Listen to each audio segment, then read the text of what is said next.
রাম জন্মভূমি বাবরি মসজিদ বিতর্কে এখনই আইনি হস্তক্ষেপ চাইছে না সুপ্রিম কোর্ট। আদালতের বাইরেই অযোধ্যা বিতর্ক মিটিয়ে নেওয়ার পরামর্শ দিল শীর্ষ আদালত। সব পক্ষ চাইলে তিনি নিজেও মধ্যস্থতায় রাজি বলে জানালেন প্রধান বিচারপতি। সুপ্রিম কোর্টের অবস্থানকে স্বাগত জানিয়েছে বিজেপি, তবে আদালতের রায় ছাড়া সমাধান সম্ভব নয় বলে মনে করছে রামলালা ও বাবরি মসজিদ অ্যাকশন কমিটি।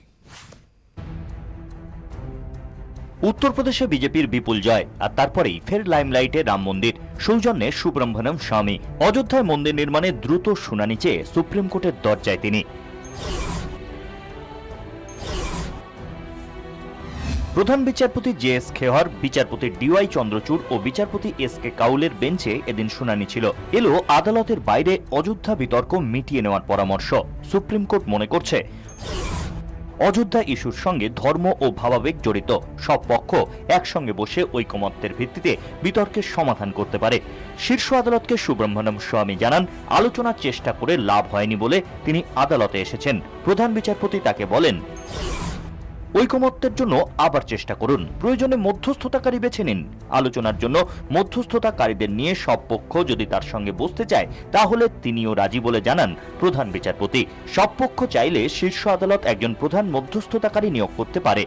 আলোচনা ব্যর্থ হলে তবেই হস্তক্ষেপ বলে এদিন জানিয়ে দেয় সুপ্রিম কোর্ট। सरयू नदी के उस पार एक मस्जिद बने और यह सारा जो राम जन्मभूमि है वो राम मंदिर के लिए सौंपा जाए।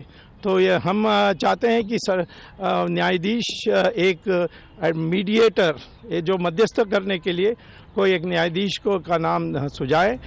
सुप्रीम कोर्टेर परामर्शे स्वागत जानिয়েছে बीजेपी।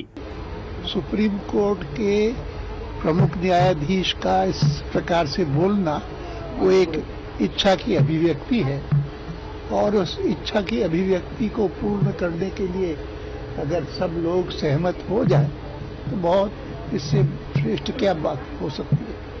मुझे लगता है दोनों पक्षों को बैठ करके विवाद के समाधान के लिए एक रास्ता निकालना चाहिए। सरकार से जो सहयोग लोग चाहेंगे हम लोग उसमें सहयोग करें।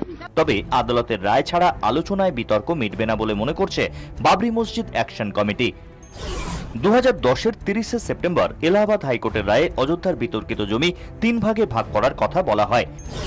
রামলালা বিরাজমান সুন্নি ওয়াকফ বোর্ড এবং নির্মোহী আখড়ার মধ্যে জমি ভাগ করে দেওয়ার কথা বলা হয়। এলাহাবাদ হাইকোর্টের রায়কে চ্যালেঞ্জ জানিয়ে সুপ্রিম কোর্টে মামলা হওয়ার পর প্রায় 7 বছর ধরে বিতর্কিত জমিতে স্থিতাবস্থা বজায় রয়েছে।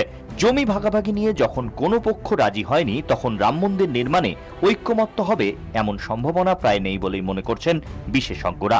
সব পক্ষের সঙ্গে আলোচনার ফল কি হলো তা 31 মার্চ সুপ্রিম কোর্টকে জানানোর জন্য সুব্রহ্মণ্যম স্বামীকে নির্দেশ দেওয়া হয়েছে। ব্যুরো রিপোর্ট, 24 ঘন্টা।